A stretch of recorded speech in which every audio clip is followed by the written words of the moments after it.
Interest rate बढ़ाने पे bonds की वैल्यू कैसे गिर गई ये समझाता हूं दोस्तों। पब्लिक का पैसा अगर बैंक में भी सेफ नहीं है तो पब्लिक कहां जाएगी, सोच के ही डर लगता है दोस्तों।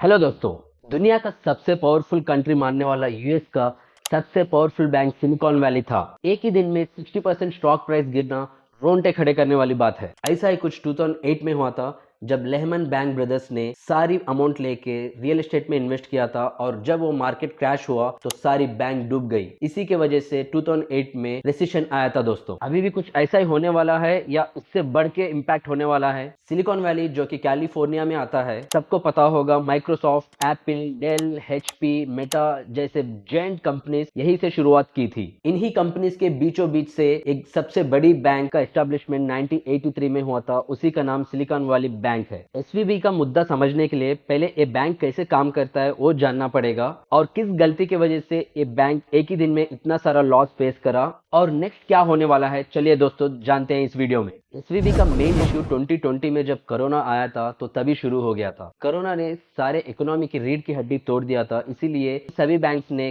कम रेट ऑफ इंटरेस्ट पे लोन देना शुरू कर दिया था। एसवीबी ने भी सभी को लोन देना शुरू कर दिया एट द रेट ऑफ 2%। और point to be noted here is SVB एक ऐसा बैंक है जो स्टार्टअप कंपनीज के लिए ज्यादा से ज्यादा लोन्स देता है और बहुत ज्यादा इन्वेस्टमेंट उन्हीं कंपनी में करता है। इसकी वजह से यूएस में ऑलमोस्ट 95% स्टार्टअप कंपनीज ने एसवीबी को मेन बैंक माना और उनके सारे अकाउंट्स उसी बैंक में बना के रखे थे। सभी लोग लोन ज्यादा से ज्यादा लेके बिजनेस में रोटेट करके और उसका जो प्रॉफिट आ रहा था उसको फिर से एसवीबी बैंक में ही डालना शुरू कर दिया। इस दौरान इकोनॉमी में जबरदस्ती पैसे को पंप किया जा रहा था और बैंक में ढेर सारा अमाउंट जमा होना शुरू हो गया। इसका मतलब बैंक के पास जो एक्सपेक्टेड अमाउंट था उससे ज्यादा इन्वेस्टमेंट अमाउंट आ गया था। 2019 में एसवीबी बैंक के पास $40 बिलियन का इन्वेस्टमेंट अमाउंट था, जो कि 2021 में $125 बिलियन पे पहुंचा, यानी 2 साल में 3 टाइम्स का इंक्रीमेंट हुआ है। जाहिर सी बात है, जब कभी इन्वेस्टेड अमाउंट बढ़ जाता है बैंक में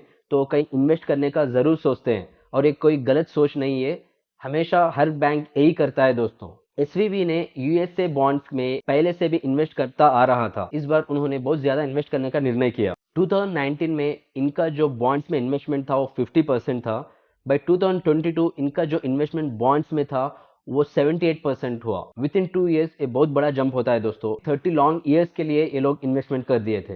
इसका मतलब एसवीबी अगर 30 इयर्स तक बॉन्ड्स नहीं बेचेगा तो उसको लॉन्ग रन में बहुत ज्यादा प्रॉफिट मिलेगी। ये जानते हुए भी एसवीबी बैंक ने सिर्फ एक ही साल में उन बॉन्ड्स को मजबूरी में किस लिए बेचना पड़ा, जानते हैं दोस्तों। 2022 में यूएस का इन्फ्लेशन बढ़ रहा था, इसलिए यूएस गवर्नमेंट ने इंटरेस्ट रेट को 12% पे बढ़ा दिया ताकि लोग कम खर्चा करें। और जब इंटरेस्ट रेट बढ़ा दिया गया तो लोग लोन लेना कम कर दिए, इसलिए सारे लोग अपने डिपॉजिटेड अमाउंट को निकालना शुरू कर दिया। इसका मतलब यूएस के सारे स्टार्टअप कंपनीज एक साथ अपने डिपॉजिटेड अमाउंट को निकालना शुरू कर दिया। इसको बैंक रन कहते हैं, यानी सभी कस्टमर्स एक साथ बैंक में से अपनी डिपॉजिटेड अमाउंट को निकाल लें। मगर एसवीबी ने सारे इन्वेस्टर्स की अमाउंट गवर्नमेंट बॉन्ड्स में इन्वेस्ट कर रखा था, वो भी 30 इयर्स लॉन्ग पीरियड के लिए। उसके कस्टमर्स एक साथ विड्रॉ करेंगे कभी नहीं सोचा था, और यूएस गवर्नमेंट सडनली 12% को इंटरेस्ट रेट बढ़ाएगी ये भी नहीं सोचा था। कस्टमर्स को मनी देने के लिए एसवीबी पे प्रेशर बढ़ गया था और दूसरी तरफ बैंक ने इंटरेस्ट रेट बढ़ा रखा था। इस वजह से गवर्नमेंट के बॉन्ड वैल्यू गिर गए थे और इन्होंने सारे बॉन्ड्स को लॉस में बेचना शुरू कर दिया। इंटरेस्ट रेट बढ़ाने पे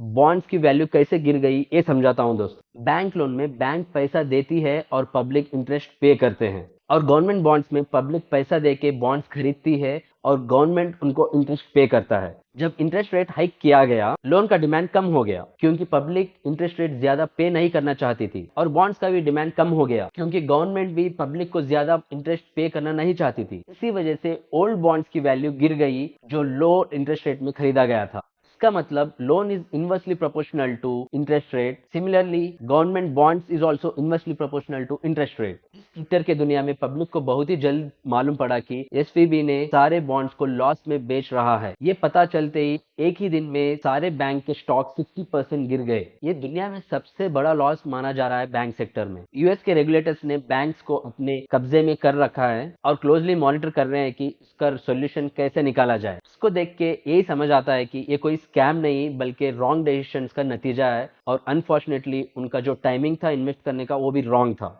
नॉर्मली गवर्नमेंट बॉन्ड्स में इन्वेस्ट करना सबसे सेफेस्ट इन्वेस्टमेंट माना जाता है दोस्तों, मगर एसवीबी के केस में उल्टा हो गया। यूएस के प्रेसिडेंट जो बिडेन ने ये एश्योरिटी दी कि जो भी इन्वेस्टमेंट का डिसीजन किया है उस पैनल को हम लोग फायर कर देंगे, but at the same time जो भी डिपॉजिट किए हैं उनकी मनी को हम लोग सेफली रिटर्न करेंगे। मगर चिंता की बात यह है उसका कोई टाइमलाइन नहीं दिया गया दोस्तों। जैसा इंडिया के बैंक्स में डिपॉजिटेड अमाउंट के लिए 5 लाख का श्योरिटी रहता है, यूएस के बैंक्स में $250,000 श्योरिटी जरूर रहती है। दिखने के लिए तो $250,000 बहुत ज्यादा दिख रहा है, मगर प्रॉब्लम यह है दोस्तों, जो भी स्टार्टअप्स इसमें डिपॉजिट किए थे वो $1 मिलियन से ज्यादा है। और खास तौर पे जो इंडिया के स्टार्टअप कंपनीज है वो भी $1 मिलियन से ज्यादा इन्वेस्टमेंट कर चुके हैं। स्टार्टअप कंपनीज अपने एम्प्लॉयज के लिए जो सैलरीज देना पड़ता है वो इन्हीं बैंकों में से अमाउंट निकाल के देते हैं। इन स्टार्टअप कंपनीज को इंडिया में भी अपने एम्प्लॉयज को सैलरीज देना बहुत प्रॉब्लम होगा। इंडियन स्टार्टअप्स जो इस आग में जल रहे हैं उसके नाम पब्लिकली रिवील नहीं किया जा रहा है ताकि उनके स्टॉक्स भी ना गिरे। पब्लिक का पैसा अगर बैंक में भी सेफ नहीं है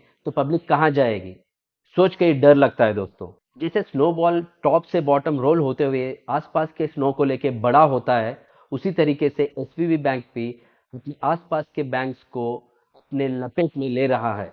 इंडिया के इकोनॉमी में भी कई सारे भारी चेंजेस होने के पॉसिबिलिटीज दिख रहे हैं दोस्तों। इसलिए अपने पैसों के इन्वेस्टमेंट्स को लेकर होशियार रहना दोस्तों। रिसेशन आने के चांसेस बहुत ज्यादा है। चलिए मिलते हैं अगले वीडियो में।